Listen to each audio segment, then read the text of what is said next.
Buenas tardes, hermanos. No se oye porque no me he puesto los audífonos.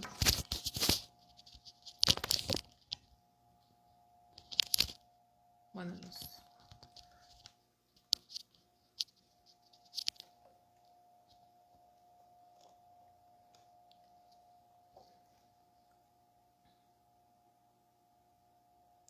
espero escucharme bien.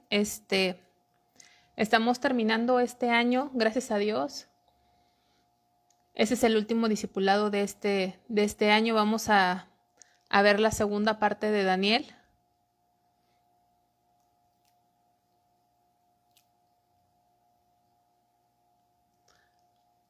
Estoy dándole tiempo a quizá a más hermanos que se conecten.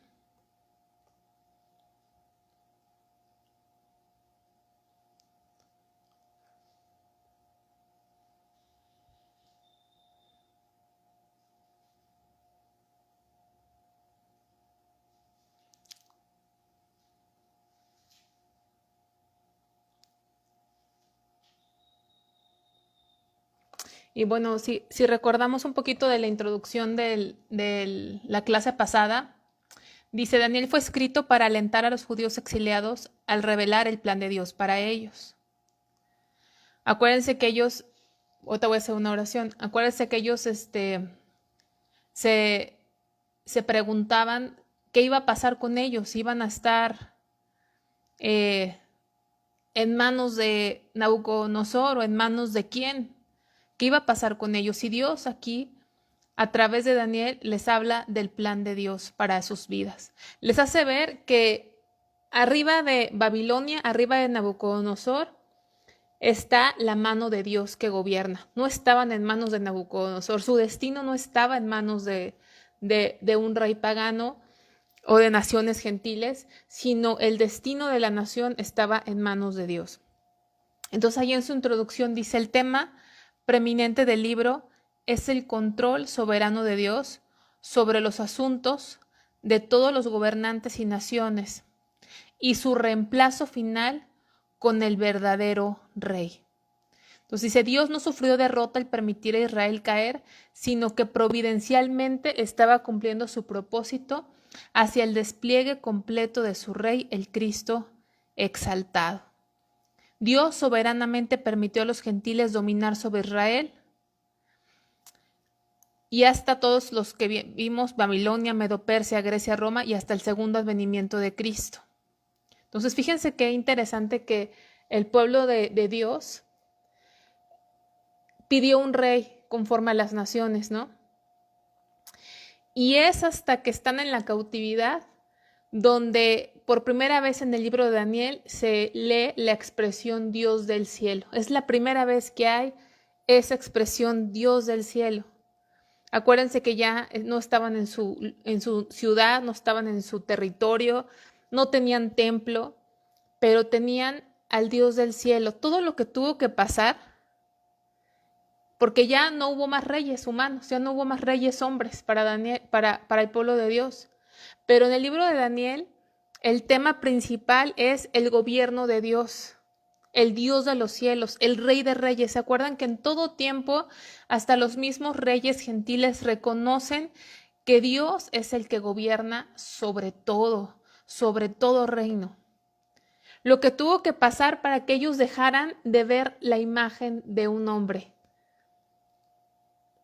y pudiesen reconocer que Dios es espíritu y que Dios reina sobre todas las cosas y Él gobierna. Y eso es tan importante porque nuestra mente, por nuestra naturaleza, siempre queremos ver una imagen de hombre, ¿no? Y queremos imaginarnos el gobierno de Dios a una imagen. Hacemos en nuestra mente, esto debe ser así, así, y no vemos a Dios. Siempre estamos buscando una imagen terrenal. Que Dios nos ayude a todos, que Dios nos ayude, porque esto no se los puede revelar nadie más que Dios a medida que busquemos a Dios. Esto que les comparto no es una cosa que yo haya leído en alguna parte, sino es parte de un trato de Dios. En su relación con Dios, Dios va renovando nuestra mente de toda humanidad aquí en nuestra mente, de toda cosa que es humana, que no sirve, que no es de acuerdo a Él. Y entonces podemos verlo a Él, ¿no? Como el Dios, como el que reina sobre todas las cosas. Bueno, vamos a hacer una oración y voy a empezar con la parte 2 porque es muy extensa y pues para redimir el tiempo. Padre Señor, gracias en esta hora por tu palabra, Señor, por los discípulos que tú tienes, Señor. Te pido que tú sigas poniendo hambre y sed de ti en nuestros corazones, que lo que aprendamos de ti nos aliente, Señor, a amarte y a vivir en santidad. Señor, ábrenos el entendimiento, Dios, y que no se trate de llenar nuestra mente de conocimiento, Señor, sino de temor de ti, Señor. Algo que he aprendido, Señor, es que el propósito principal de conocer tu palabra es que crezcamos en santidad hacia ti, Señor. Podemos saber mucho, Señor, pero si no crecemos en santidad hacia ti, en temor hacia ti, Señor, hay algo que está mal, Señor, en nuestros corazones, Señor, que tu palabra, Dios, cada que escuchemos tu palabra, crezcamos en temor y en santidad hacia ti, en reverencia, no en religiosidad, sino en algo que sea real, genuino delante de ti, Señor. En el nombre de Jesús nos ponemos delante de ti para que tú nos guíes, Señor, porque sin ti no somos nada, sin ti no podemos hacer nada, Padre, en el nombre de Cristo, Señor. Amén. Pues miren, les puse primero ahí les hice un cuadro sinóptico que a lo mejor les puede ayudar para entender más cómo están los reinos o cómo están los capítulos de Daniel. El capítulo 2 ya lo habíamos visto en la clase pasada, pero el capítulo 2 habla de los mismos reinos que el capítulo 7 y algunos se repiten en el 8, en el 10 y en el 11. Es por eso que en el cuadro que les puse los reinos. Básicamente el libro de Daniel nos habla a partir del capítulo 7, aunque hay un sueño importante en el capítulo 2, pero a partir del capítulo 7 nos habla proféticamente de todos los reinos del mundo, básicamente hasta el fin. Entonces, en Daniel vemos que el primer reino en el que estaban en ese momento, pues era el Babilonia, era como el imperio que dominaba y que estaba también sobre la nación de Israel, que es Babilonia. Ahí empieza el libro de Daniel, porque el pueblo de Dios estaba cautivo en Babilonia. Babilonia era ese imperio mundial y el representante de ese imperio era Nabucodonosor. Ahí les pongo más o menos los años. Todos son antes de Cristo, excepto Roma es antes y después de Cristo. Y luego, después de Babilonia, siguió el imperio medo-persa. Y ese imperio vemos cómo venció a Babilonia. No sé si se acuerdan en el capítulo 5, cuando el hijo de Nabucodonosor, Belsasar, estaba embriagándose, haciendo un banquete, tomando y que trajo los utensilios que su padre había sacado del templo y se empezó a escribir una mano en la pared. Ahí Dios a través de Daniel interpretó lo que había en esa pared y fue muerto inmediatamente por el rey de Persia. Ahí entró el segundo imperio. Ahora, todo ese tiempo hasta que termina el Antiguo Testamento, porque acuérdense que hay otros profetas que nos faltan de leer, pero todo el Antiguo Testamento vemos básicamente el imperio Persia y ahorita vamos a ver algunas otras cosas que pasaron, pero Daniel profetiza en su libro los reinos o los gobiernos que iba a haber en el periodo ¿cómo se dice? Se me fue la palabra, intertestamentario, ¿verdad? O sea, entre el Antiguo y el Nuevo Testamento. Entre el Antiguo y el Nuevo Testamento hay un aproximado de 400 años. Esos 400 años no hubo profetas, no hubo libros bíblicos, porque hubo un silencio de parte de Dios. ¿sí? Pero obviamente la historia se escribió y sabemos por historiadores qué pasaba durante ese tiempo, ¿sí?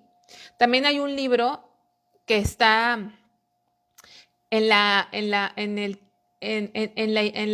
Biblia que usa la religión tradicional, que es un libro no inspirado por Dios, pero es histórico, que es Macabeos 1 y Macabeos 2, donde trae algunas referencias históricas de lo que pasó en ese periodo entre los testamentos, pero no es un libro inspirado. Aparte de ese, hay otros libros que nos platican qué sucedió y cómo eran los gobiernos en ese periodo de 400 años entre el Antiguo y el Nuevo Testamento. Entonces, eso que pasó en ese periodo, Daniel ya no vivía, Daniel ya había muerto, pero Dios a través de Daniel profetiza todos los gobiernos del mundo, inclusive los gobiernos que estaban dentro de ese periodo entre el Antiguo y el Nuevo Testamento. Y esos gobiernos fueron Grecia, representado o liderado por Alejandro Magno. Y después de Grecia, Grecia fue derrocado por Roma, y Roma tuvo varios césares. Y hasta ahí vamos. O sea, lo que profetizó Daniel se cumplió hasta Roma. El Imperio Romano finalizó en el año 476 después de Cristo, pero empezó en el 322 antes de Cristo. Es por eso que cuando entramos al Nuevo Testamento, lo que vemos es un gobierno romano, porque ese gobierno romano empezó antes del Nuevo Testamento, empezó en ese periodo de 400 años y terminó en el año 476. Y Daniel profetizó todo eso que iba a pasar. Pero también Daniel profetiza el último gobierno humano antes de la venida del Señor Jesucristo, o de la segunda venida del Señor Jesucristo, y profetiza del último gobierno universal, que es el gobierno del Señor, de nuestro Dios el Jesucristo. Entonces, por eso ahí les puse Babilonia, y después siguió Medo-Persa, luego siguió Grecia, luego Roma, hasta ahí quedó, hasta el año 476, y los siguientes, Roma revivida, que es lo que está sucediendo mucho con la Unión Europea, y el milenio, cuando Jesucristo venga a reinar. Entonces, los representantes, ahí se los puse, en la Roma revivida, el representante cuando sea el apogeo de esa Roma, de ese imperio romano, que se va a reavivar y que ya de alguna forma está el antecedente que empezó hace casi 30 años, que platicábamos la clase pasada, que es la Comunidad Europea o la Unión Europea, pero va a tener más auge, y el representante o el líder será el anticristo. Y en el gobierno final, pues es el gobierno de Dios. Entonces, ahí, por ejemplo, les puse capítulo 2. En el capítulo 2, en los versículos 32, 37 y 38, habla de ese gobierno de Babilonia, que era cuando estuvo Daniel. Y ese capítulo 2 habla de ese sueño de Nabucodonosor. Babilonia estaba representada por la cabeza de oro. Pero en el capítulo 7 que vamos a ver hoy, hay otro sueño, pero ahora no es esa imagen que vio Nabucodonosor, sino Daniel tiene un sueño y ve un león alado. Y ese león con alas representa Babilonia. Representa de alguna forma los mismos gobiernos que había tenido Nabucodonosor en su sueño. En el capítulo 7, en el mismo sueño, Daniel ve a un oso, y ese oso representa el gobierno medo-persa, que estaba representado en el sueño de Nabucodonosor en la imagen por el pecho y los brazos de plata. En ese mismo sueño ve un leopardo alado, que corresponde al vientre y los muslos de bronce que vio Nabucodonosor en su sueño, que es Grecia. Y en ese mismo sueño ve un monstruo, ve una bestia que no se podía ni describir, porque ve 4 bestias en el capítulo 7. Lo vamos a volver a ver, pero aquí le estoy explicando el cuadro sinóptico cómo lo pueden usar. Ve 4 bestias, pero la cuarta era tan rara, era tan indescriptible que vamos a poderle poner como un monstruo, ¿sí? Porque no había ningún animal conocido a la que se pudiese comparar.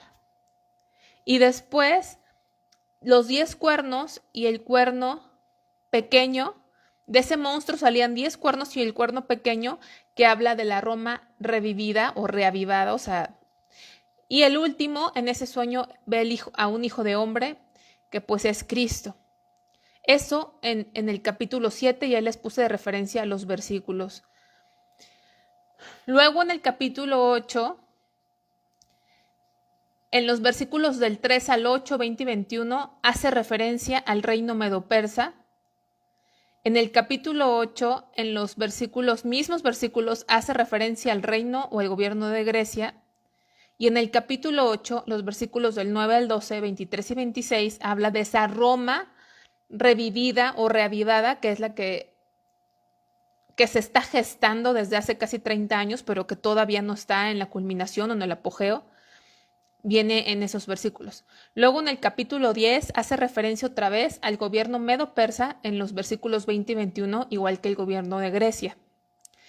Y en el capítulo 11 vuelve a hablar del gobierno medo-persa, de Grecia y de Roma. Entonces, ahí más o menos les puse unas referencias para que ustedes vean que esos son los gobiernos del mundo. Ya vimos que Babilonia ya sucedió, Medo-Persa también, durante la cautividad, durante los 70 años de cautividad, ¿se acuerdan que vino Persa y venció a Babilonia?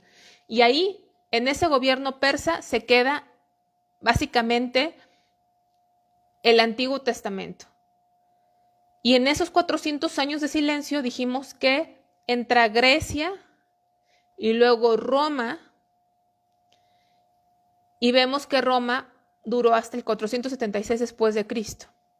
De tal forma que nosotros estamos en espera o estamos viendo cómo se está gestando el último gobierno humano o el último gobierno gentil que va a existir en la tierra antes del gobierno universal y eterno de nuestro Señor Jesucristo. Espero que me haya explicado. No sé si fue muy rebuscado o no. Espero que me haya explicado. Nos vamos a empezar con el capítulo 7, ¿sí? En el capítulo 7 de Daniel, porque vamos a ver a partir del capítulo 7, ya les di un panorama general que espero que les haya ayudado.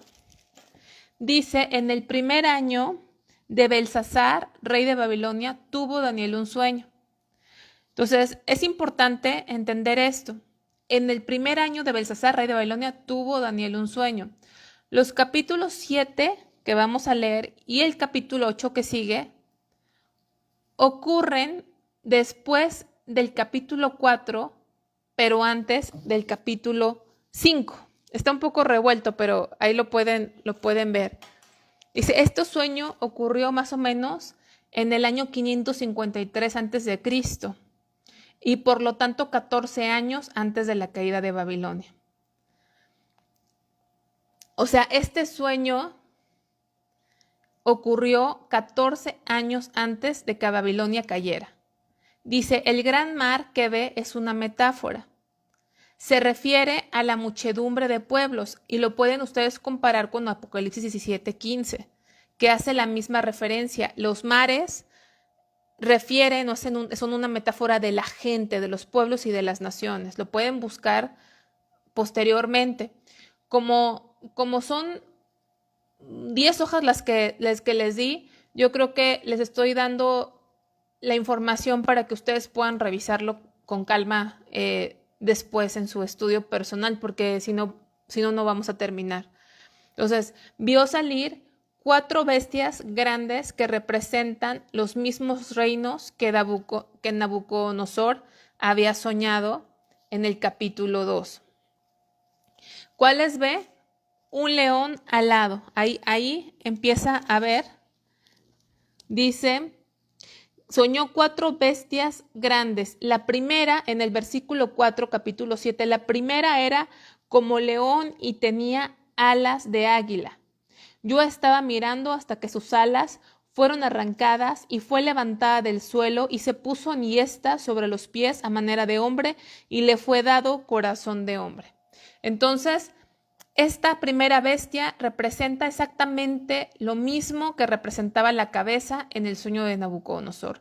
Representa a Babilonia por su poder, por su ligereza, por su rapacidad. Las alas de águila representan la rapidez con que el monarca conquistaba las naciones. Hay varias citas en la Biblia que hacen referencia a Babilonia como león, por ejemplo en Jeremías 4:7, no lo voy a leer, pero ahí pueden ver que en Jeremías se habla de Babilonia como león.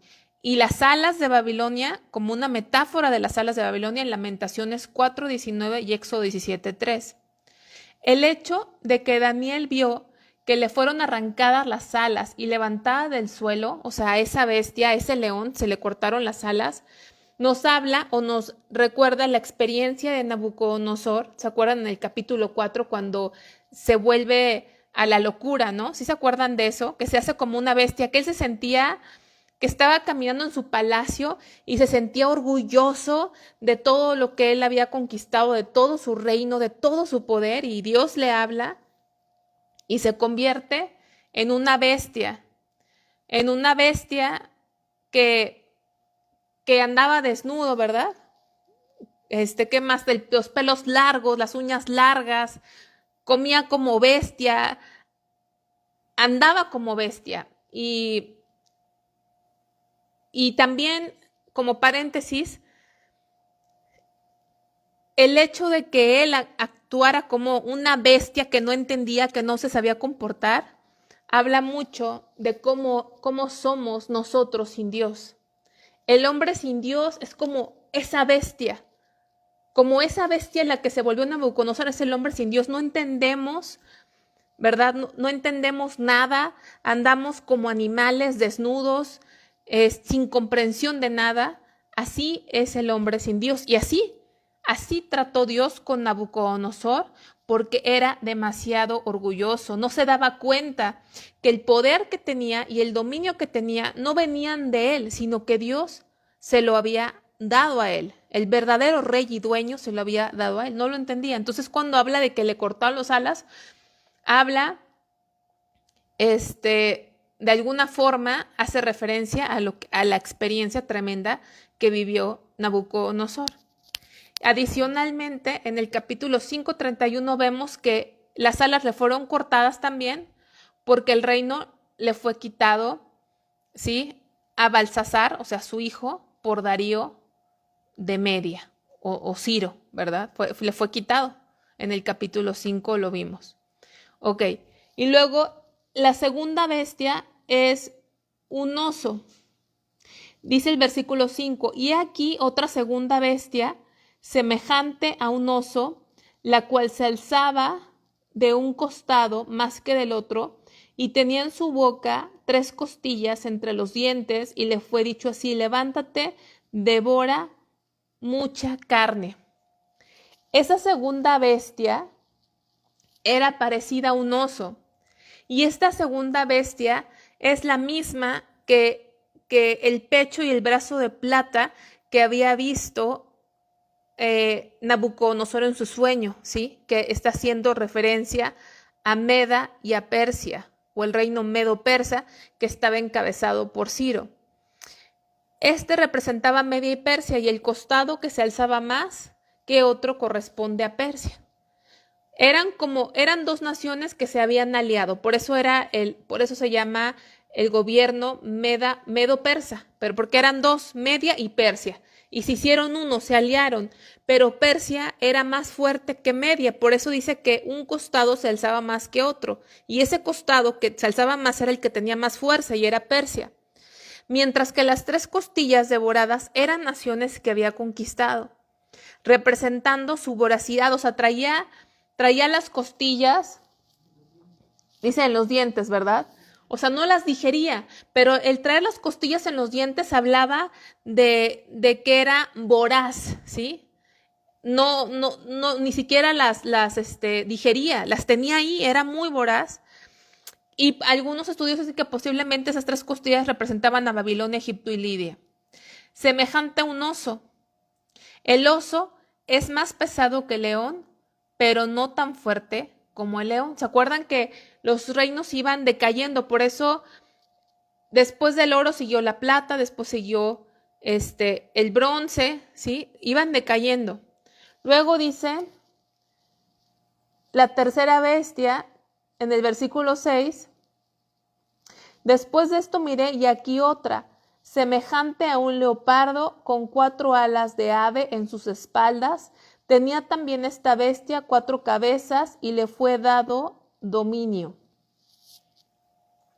Aquí este leopardo con alas equivale al vientre y los muslos de bronce, que es Grecia y que estuvo liderada por Alejandro Magno. Fíjense cómo Dios, a través del profeta Daniel, le dice a Daniel tantos detalles de los siguientes gobiernos que iban a venir y que a él no le tocó, más que ver el de Persia, pero los demás no.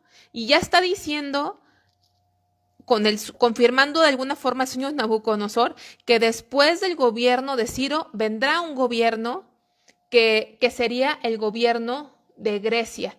Y ese gobierno se dio en el periodo de intertestamentario. Perdón que batallo con esa palabra. Bueno, representa Grecia con su rapidez y sagacidad en las conquistas que emprendió bajo el liderazgo de Alejandro Magno. O sea, Alejandro Magno, pues es muy famoso y todos, o la mayoría, alguna vez lo escuchamos o nos los enseñaron en la escuela. Realmente era como leopardo alado Alejandro Magno, porque viajó más rápido, conquistó más tierra que ningún otro hombre en la historia conocida. Este hombre ejerció dominio desde Europa hasta África e India. Vamos a ver, dice, leopardo, dice, también esta vez a 4 cabezas y le fue a dominio. Después de esto miraba yo en las visiones de la noche y aquí la cuarta bestia. Bueno, antes de pasar a la cuarta bestia dice que tenía 4 cabezas. O sea, el leopardo que representa Grecia tenía 4 cabezas. Y estas 4 cabezas, fíjense el nivel de detalle, representan a los 4 generales que dividieron el reino entre ellos. Alejandro Magno murió muy joven, murió como a los 33 años, murió súbitamente y también eso está profetizado en el libro de Daniel, que iba a morir a una edad pues muy joven, y cuando él murió se levantaron 4 generales y se dividieron todo el reino, todo el imperio de Grecia que se había logrado a través de Alejandro Magno, se lo dividieron entre los 4. Gobernaron sobre Macedonia, Asia Menor, Siria y Egipto. Se segmentaron esas 4 partes del imperio y cada uno agarró una parte. Por eso dice que ese oso, que esa tercera bestia que es Grecia, tenía 4 cabezas. ¿Por qué? Porque cuando murió Alejandro Magno a una edad muy joven, los 4 gobernadores segmentaron en 4 el imperio de Grecia o griego y lo gobernaron, porque para esto mataron a cualquier posible heredero o sucesor de Alejandro Magno. Bueno, y tenemos a la cuarta bestia. Dice, versículo 7, después de esto miraba yo en las visiones de la noche, y he aquí la cuarta bestia, espantosa y terrible, y en gran manera fuerte, la cual tenía unos dientes grandes de hierro, devoraba y desmenuzaba, y las sobras hollaba con sus pies, y era muy diferente de todas las bestias que vi antes de ella, y tenía 10 cuernos.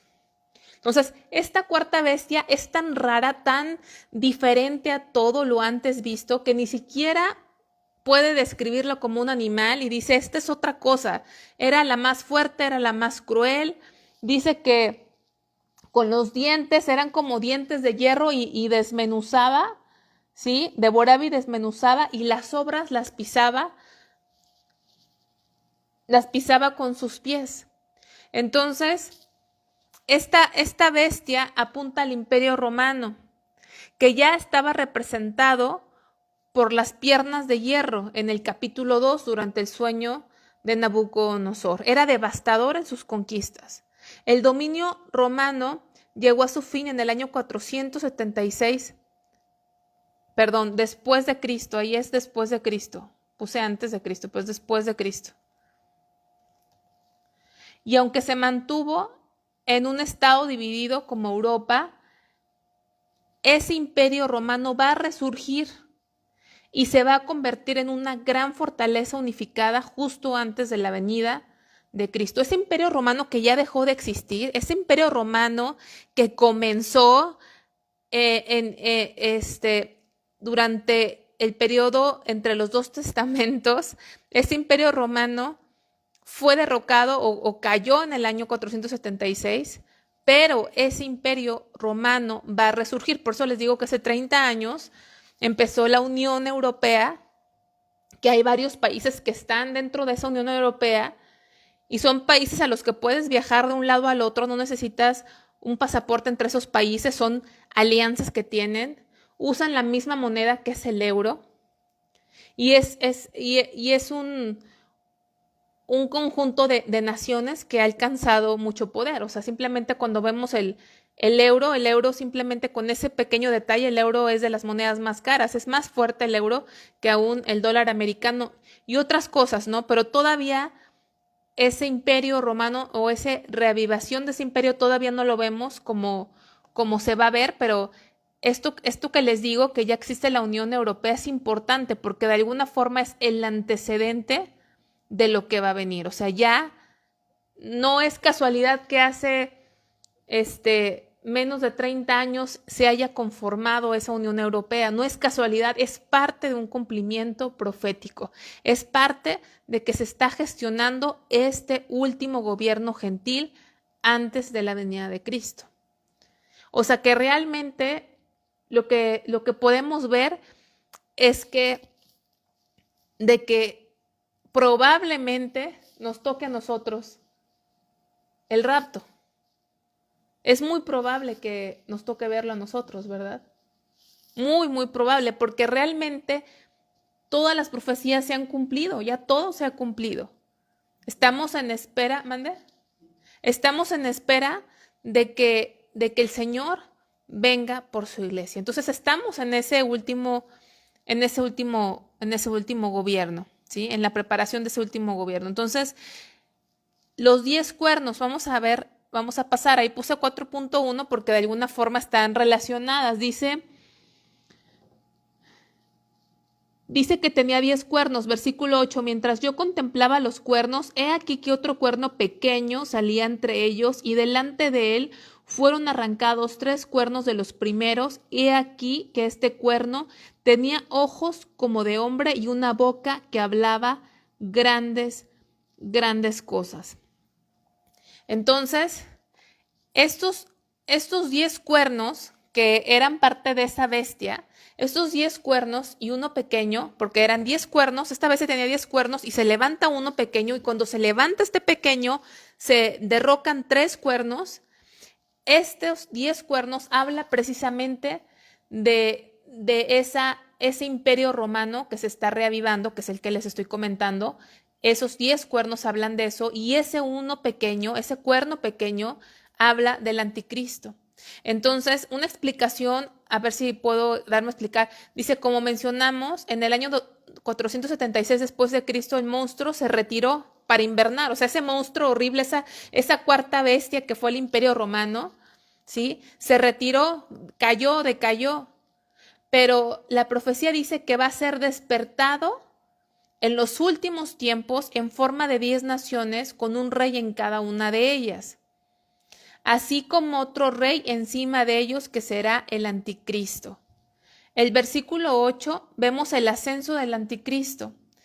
Esta bestia es humana porque dice que tendrá ojos como de hombre y una boca que hablaba y una boca bastante orgullosa, ¿sí? Vamos a ver, por ejemplo, ahí estamos en el versículo 8, dice, mientras yo contemplaba los cuernos, he aquí que otro cuerno pequeño salía entre ellos y delante de él fueron arrancados 3 cuernos de los primeros y aquí que este cuerno tenía ojos como de hombre y una boca que hablaba grandes cosas. Ojos como de hombre, ese pequeño cuerno que tenía ojos como de hombre y hablaba grandes cosas es el anticristo.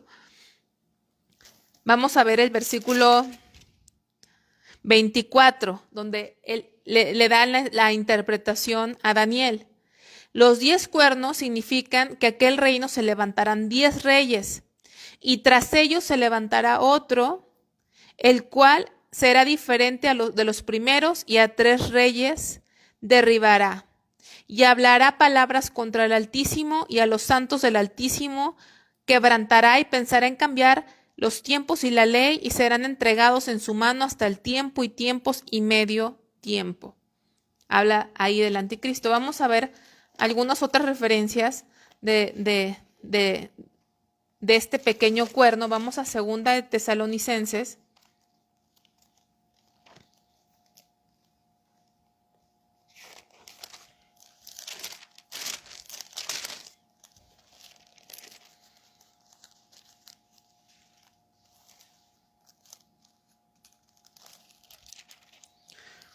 Capítulo 2, versículo del 3 al 10, dice: nadie os engañe en ninguna manera, porque no vendrá sin que antes venga la apostasía y se manifieste el hombre de pecado, el hijo de perdición, el cual se opone y se levanta contra todo lo que se llama Dios o es objeto de culto, tanto que se sienta en el templo de Dios como Dios, haciéndose pasar por Dios. ¿No os acordáis que cuando yo estaba todavía con vosotros os decía esto? Y ahora vosotros sabéis lo que lo detiene, a fin de que a su debido tiempo se manifieste. Porque ya está en acción el misterio de la iniquidad, solo que hay quien al presente lo detiene, hasta que él a su vez se ha quitado de en medio.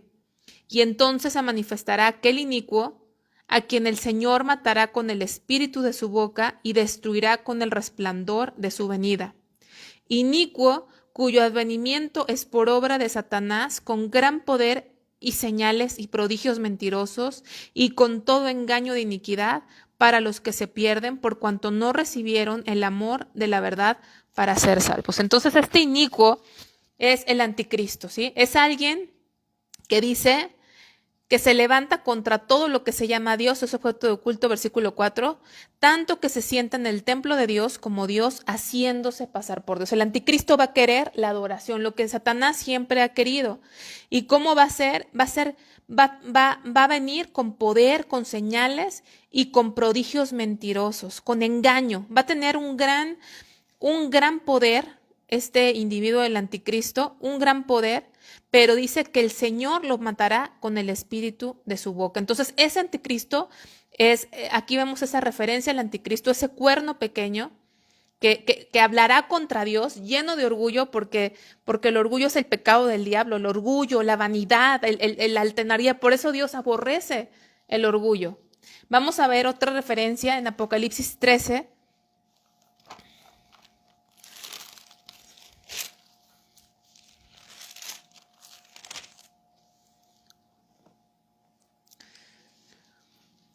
Dice: me paré sobre la arena del mar y vi subir del mar una bestia que tenía 7 cabezas y 10 cuernos, y en sus cuernos 10 diademas, y sobre sus cabezas un nombre blasfemo. Y la bestia que vi era semejante a un leopardo, sus pies como un oso, y su boca como boca de león, y el dragón le dio su poder y su trono y grande autoridad. Vi una de sus cabezas como herida de muerte, pero su herida mortal fue sanada, y se maravilló toda la tierra en pos de la bestia. Y adoraron al dragón que había dado autoridad a la bestia, y adoraron a la bestia diciendo: ¿quién como la bestia, y quién podrá luchar contra ella? También se le dio boca que hablaba grandes cosas y blasfemias, y se le dio autoridad para actuar 42 meses, ¿sí? Entonces, ¿cómo decía que hablaba este cuerno? Pues hablaba grandes cosas. Aquí dice: también se le dio boca que hablaba grandes cosas. Pero fíjense cómo dice aquí: también se le dio boca que hablaba grandes cosas. No que Dios le haya dicho: sí, tú habla grandes cosas, pero si lo entendemos, aún todo esto, este comportamiento blasfemo, destructivo, horrible, tremendo del anticristo, de este ser que es un inicuo, todo eso está bajo la autoridad de Dios. No sé si me explico. No podría hacerlo si Dios no se lo permite. Dios se lo permitió, también se le dio. Todo lo que sucede está bajo el control, gobierno de Dios, de acuerdo a su plan eterno. Versículo 6, y abrió su boca en blasfemias contra Dios para blasfemar de su nombre, de su tabernáculo y de los que moran en el cielo. Y se le permitió, fíjense, y se le permitió, porque aunque el anticristo se veía o se verá con gran poder, tan gran poder que dice el versículo 4, que la gente va a decir, ¿quién como la bestia y quién podrá luchar contra ella? Va a ser tan tremendo su poderío, tan tremendo el poderío que va a desplegar, que la gente va a decir, no hay otro, Él es Dios, ¿no? Pero aún eso viene de parte de Dios. No lo podría ejecutar el anticristo si no se le hubiese permitido de parte de Dios. Ahí lo ven en el versículo 7, y se le permitió. Dios le autorizó con un propósito, con una razón divina. Todo, acuérdense que Daniel es, pueblo mío, ustedes no están en manos de gentiles. Su destino no está en mano de nadie. O sea, a tu nivel y a mi nivel, nuestra vida no está en manos de nuestros jefes, o está en manos del presidente de la República, o está en manos, no, nuestro destino está en las manos del Dios Todopoderoso. Y aquí dice, se le permitió hacer guerra contra los santos y vencerlos. También se le dio autoridad, fíjense, también se le dio autoridad. ¿Quién le dio esa autoridad? Dios. En ningún momento el anticristo tiene el mismo poder que Dios, en ningún momento el anticristo hace lo que él quiere, sino que Dios es el que le dio la autoridad, aunque a nosotros no lo podamos entender, ¿sí? Sobre toda tribu, pueblo, lengua y nación, y la adoraron todos los moradores de la tierra cuyos nombres no estaban escritos en el libro de la vida del Cordero que fue inmolado desde el principio del mundo. Si alguno tiene oído, oiga, ¿sí? Ahí habla de ese cuerno pequeño, del anticristo y de la autoridad que Dios le dará y el poder que Dios le dará hasta para luchar contra el mismo pueblo de Dios y vencerlos, porque Dios va a tratar con su pueblo tremendamente, tiene un propósito. Dios va a tratar con su pueblo, pero en su momento Dios va a derrotar a esta bestia, al anticristo, ¿sí? Entonces, ahí estamos viendo los 10 cuernos es el último gobierno gentil, que es el imperio romano, que va a ser revivido, y de ahí saldrá este anticristo. Entonces, vamos a ver algunas características, ¿sí? El anticristo ejercerá un gobierno universal por 3 años y medio. Así lo dice ahí en el versículo 25. Si volvemos a Daniel 7, 25, dice, y hablará palabras contra el Altísimo, y a los santos del Altísimo quebrantará, y pensará en cambiar los tiempos y la ley, y serán entregados en su mano hasta el tiempo y tiempos y medio tiempo. Los últimos 3 años y medio de su gobierno van a ser los 3 años más fuertes, ¿sí? Lo que se le conoce como la gran tribulación, donde tendrá la manifestación de un poderío total. Son 3 años y medio. Dice que derramará sangre sobre la tierra de una forma sin precedentes. Vamos ahí al versículo 7.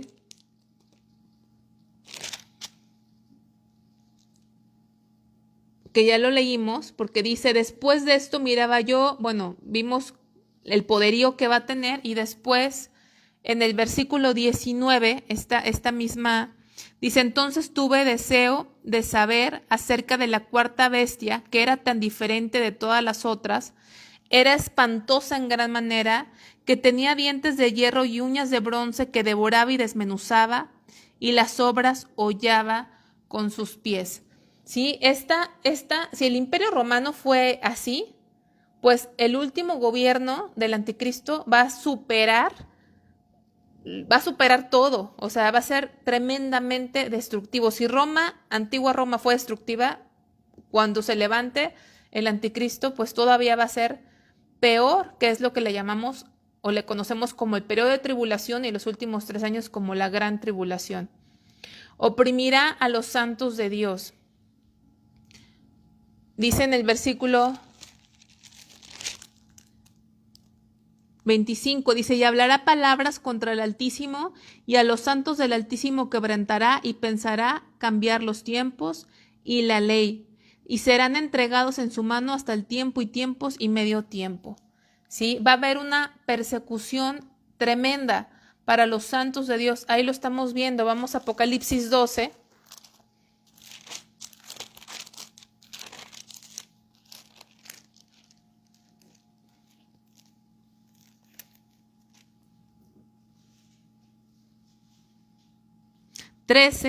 Dice, y cuando vio el dragón que había sido arrojado a la tierra, persiguió a la mujer que había dado a luz al hijo varón. Y el 17 dice, entonces el dragón se llenó de ira contra la mujer y se fue a hacer guerra contra el resto de la descendencia de ella, que son quienes los que guardan los mandamientos de Dios y tienen el testimonio de Jesucristo. Va a ser un tiempo de persecución para los que estén en ese tiempo, que esperamos nosotros no estar en ese tiempo. Claro que hay gente, hay estudiosos que creen que la iglesia va a pasar por la tribulación. Nosotros no creemos así en base a la Biblia, pero pues ya estudiaremos más adelante eso. Pero va a haber un tiempo muy difícil donde el enemigo de Dios, el anticristo, será usado para oprimir a los santos de Dios. En el versículo 25 dice que intentará cambiar la ley. También blasfemará contra Dios. En Daniel, yo dije otra cosa. En la segunda venida de Cristo será derrotado y su cuerpo será echado a las llamas del infierno. Vamos a ver el versículo 11 en el libro de Daniel, capítulo 7.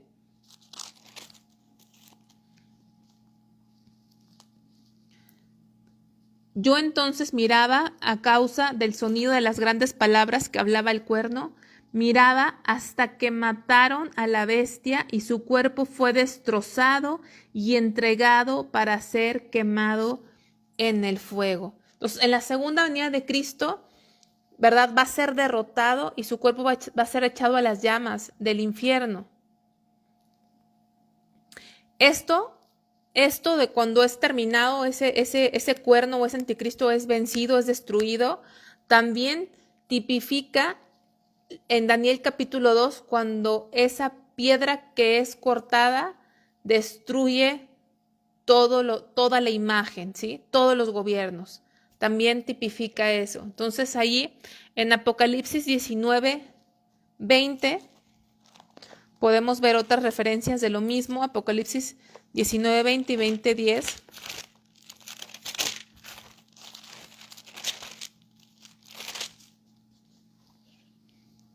Dice, y la bestia fue apresada y con ella el falso profeta que había hecho delante de ella las señales con las cuales había engañado a los que recibieron la marca de la bestia y habían adorado su imagen.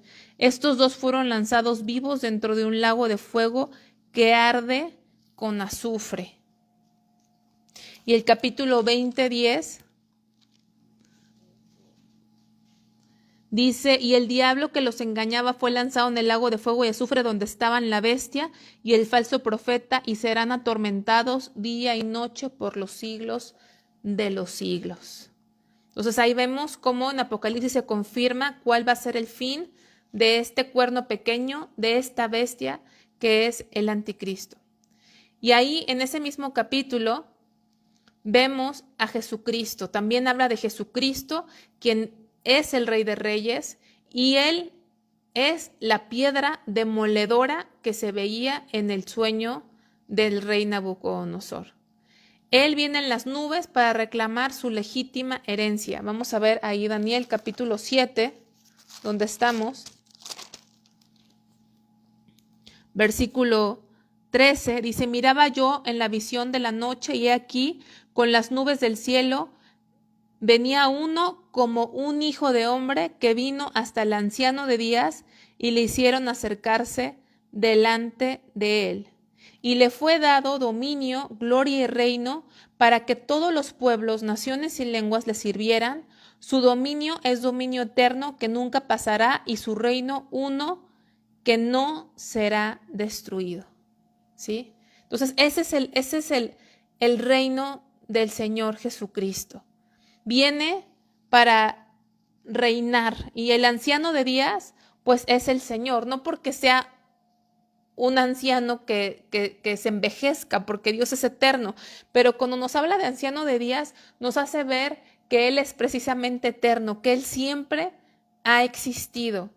Y entonces nuestro Señor advirtió esto al impío sumo sacerdote de Israel acerca de esta venida durante el juicio injusto que le llevó al Calvario. Esto que está en Daniel, que Él va a venir a reinar, se lo advirtió el Señor. Vamos a ir cuando estaba siendo cuestionado nuestro Señor Jesucristo antes de ser crucificado. Vamos a Marcos 14.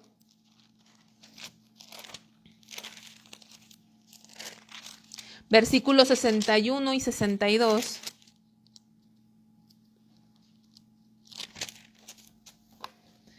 Dice, mas él callaba y nada respondía.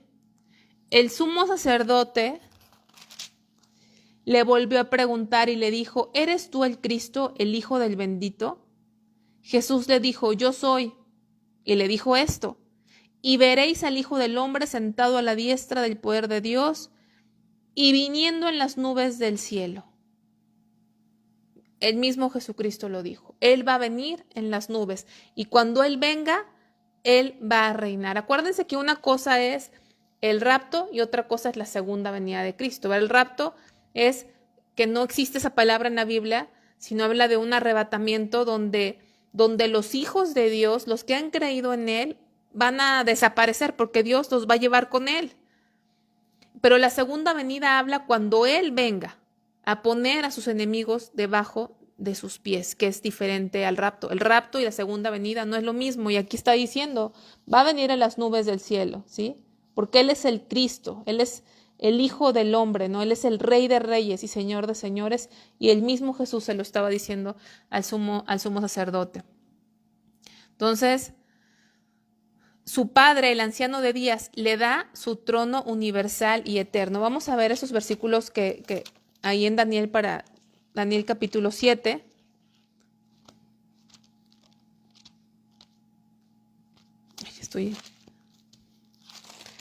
Daniel 7, versículos 9, 13 y 14.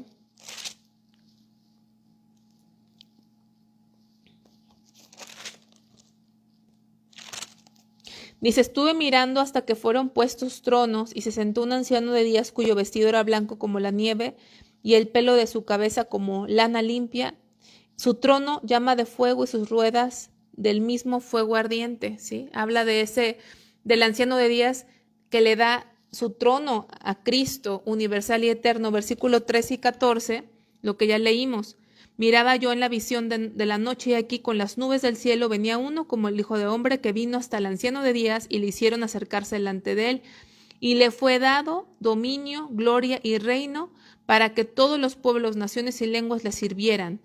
Su dominio es dominio eterno que nunca pasará y su reino no será destruido. Si es el reino eterno de Dios. Fíjense el versículo 17, dice, estas 4 grandes bestias son 4 reyes que se levantarán en la tierra, que es lo que ya hemos explicado. Después recibirán el reino los santos del Altísimo y poseerán el reino hasta el siglo eternamente y para siempre, que era lo que quería comentar. Así como el anciano de días, o sea, el Dios Padre eterno, le da el reino universal a Cristo, ¿verdad? Porque Él va a ser exaltado a lo sumo, le va a dar el reino total. Fíjense dónde entramos por fe. Los santos, dice el versículo 18, después recibirán el reino los santos del Altísimo y poseerán el reino hasta el siglo eternamente y para siempre. ¿Lo puedes ver ahí? Lo puedes marcar, o sea, Dios nos está preparando para reinar con Él. ¿Quiénes somos nosotros? ¿Quiénes somos nosotros? Pero Dios nos está preparando para reinar con Él, no durante 6 años como el gobierno del presidente en el país de México, sino para reinar con Él, como dice, eternamente. Imagínense reinando con Dios.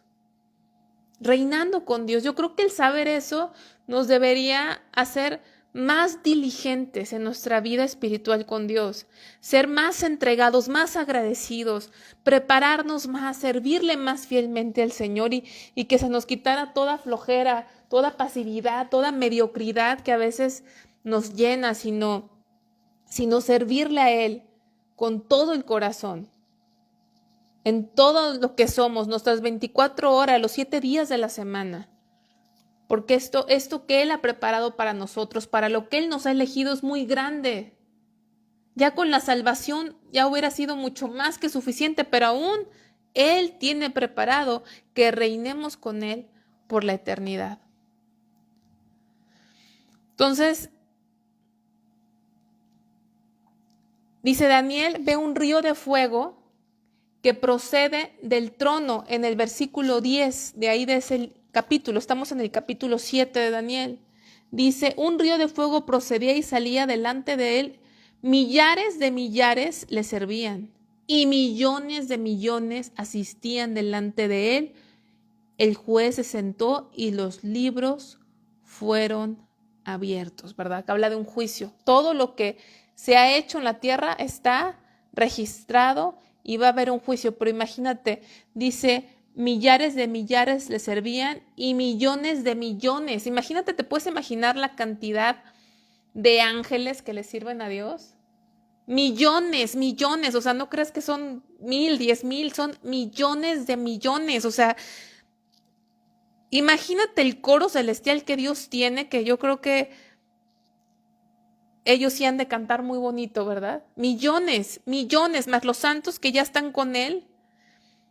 Pero aún así, cuando tú le cantas, porque ya vive Cristo en ti, el Padre te oye. No necesitaría nuestra alabanza. Dios no necesitaría nuestro canto. Dios no necesitaría nuestro servicio, pero Él nos ha dado el privilegio. No necesitaría nuestro servicio. Dice que tiene millares y tiene millones. Dios no necesita nuestro servicio, pero nos da el privilegio de servirle.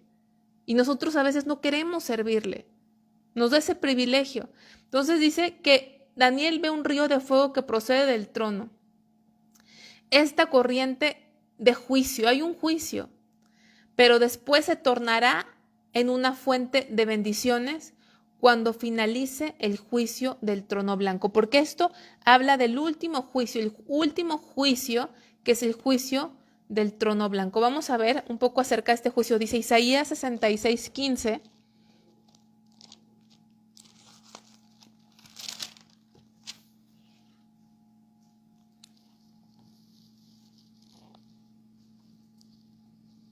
Dice, ¿por qué aquí que Jehová vendrá con fuego y sus carros como torbellino para descargar su ira con furor y su reprensión con llama de fuego? Porque Jehová juzgará con fuego, con su espada a todo hombre, y los muertos de Jehová serán multiplicados.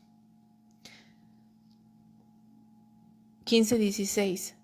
Y luego si vamos a segunda carta, a los tesalonicenses, capítulo 1, versículo 8.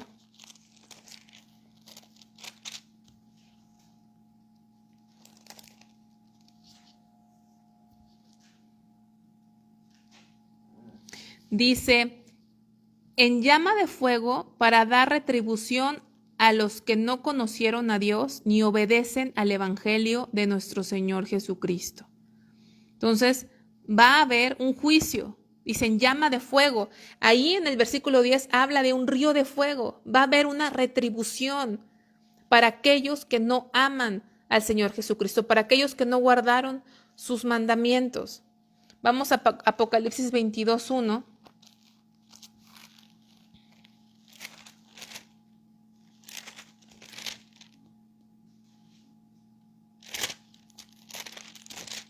Dice, después me mostró un río limpio de agua de vida, resplandeciente como cristal, que salía del trono de Dios y del Cordero. ¿Sí? Entonces, primero hay un río de fuego que procede del trono de Dios. Va a haber un... ¿Por qué? Porque Dios va a estar en su trono para juzgar y viene un juicio como río de fuego para retribuir a cada uno según su obra. Pero después de ese trono va a salir agua de vida, que es una fuente de bendiciones. Y esto sucederá cuando termine el juicio del trono blanco. Ven que dicen que se van a abrir los libros. Hay un juicio del trono blanco en Apocalipsis capítulo 20, del cual podemos hablar más adelante, pero en ese juicio van a ser juzgados todos los hombres y todas las mujeres desde el principio del mundo hasta aquel que viva en ese momento. Pero ese juicio, gracias a Dios, va a ser para los que no confiaron en el Señor Jesucristo. Ahí se van a abrir los libros. ¿Y esos libros qué contienen? Hagan de cuenta que cuando se escribió la Biblia no había teléfonos celulares para grabar videos, pero hagan de cuenta que todo lo que hacemos está siendo grabado, todo lo que estamos haciendo está siendo grabado. Y Dios va a juzgar, imagínense cuánto va a durar ese juicio del trono blanco, no me imagino cuánto, pero ya no habrá tiempo. Dice que en ese juicio todo va a ser quitado. Es más, véanlo ahí si quieren, para que lo vean ahí en el Apocalipsis capítulo 20, versículo 11. Dice, y vi un gran trono blanco y al que estaba sentado en él, delante del cual huyeron la tierra y el cielo, y ningún lugar se encontró para ellos. Imagínate que está el trono de Dios suspendido y todos nosotros vamos a estar suspendidos porque dice que huyeron la tierra y el cielo. No va a haber nada, vamos a estar en el aire todos. Qué tremendo, ¿verdad? Qué, no sé, qué impresionante, hasta qué espantoso, o sea, estar ahí. Y vi a los muertos grandes y pequeños de pie de Dios, y los libros fueron abiertos, como dice Daniel 7. Y otro libro fue abierto, el cual es el libro de la vida, y fueron juzgados los muertos por las cosas escritas en los libros según sus obras, ¿sí? Había un libro que era el libro de la vida, pero había otros libros aparte del libro de la vida. Entonces, ahí está el libro de la vida, pero hay otros libros, que esos libros son, como les digo, los videos de todas nuestras vidas, de tal forma que no hay nada oculto que no vaya a salir a la luz. Todo lo que las personas han hecho, todo lo más vergonzoso, lo más secreto, todo lo que pensaban que nadie se enteró, todo va a salir y serán juzgados, ¿sí? Serán juzgados. Entonces, vamos a después a regresar aquí porque no quiero revolverlos, pero después de ese juicio que va a salir del trono de Dios, va a haber un río, una fuente de bendiciones después del juicio de Dios. Entonces dice, millones de ángeles permanecían en su presencia y servían al anciano de días, ya lo vimos. Una cifra igual de incontables mencionada en Apocalipsis 5:11. Cientos de millones aparecen delante de él, listos para ser juzgados, y los libros abiertos, lo acabamos de leer. Daniel se entristeció porque significaba que la historia humana estaría plagada de pecado y juicio hasta el final. Se entristece Daniel en el versículo 28 del capítulo 7. Los que pusieron su fe en Dios poseen el reino encabezado por Cristo. Vamos a leer estos versículos para terminar el capítulo 7 de Daniel.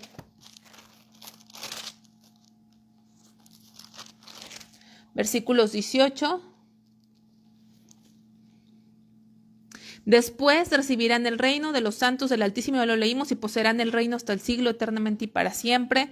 22. Hasta que vino el anciano de días y se dio el juicio a los santos del Altísimo, y llegó el tiempo y los santos recibieron el reino. Lo que vimos, y los santos recibieron el reino. Todos aquellos que hemos creído en él. 27 dice, y que el reino y el dominio y la majestad de los reinos debajo de todo el cielo se ha dado. Fíjense, hablamos, en estos 3 versículos hablan del reino dado a los santos, a los fieles. Que el reino y el dominio y la majestad de los reinos debajo de todo el cielo se ha dado al pueblo. Imagínense, ahorita vivimos bajo reinos de hombres, reinos de gentiles, personas, gobiernos, poderes, alianzas que manejan todo el mundo. El reino ya no va a ser más de ellos, sino de los santos de Dios. de los hijos de Dios. No sé si puedas, yo lo leo y me quedo así como, no me cabe en mi cabeza, solamente por fe. Y sé que no lo merezco, sino por su gracia. Y realmente quisiera con todo el corazón ser parte de esto, verdaderamente. Cuyo reino es reino eterno y todos los dominios le servirán y obedecerán. Amén. Bueno, vamos a hacer un descanso aquí en el capítulo 7 y vamos a dejar unos 5 minutos. Son las 6:06, como a las 6:11, 6:12. A las 6:12 reiniciamos con el capítulo 8 de Daniel.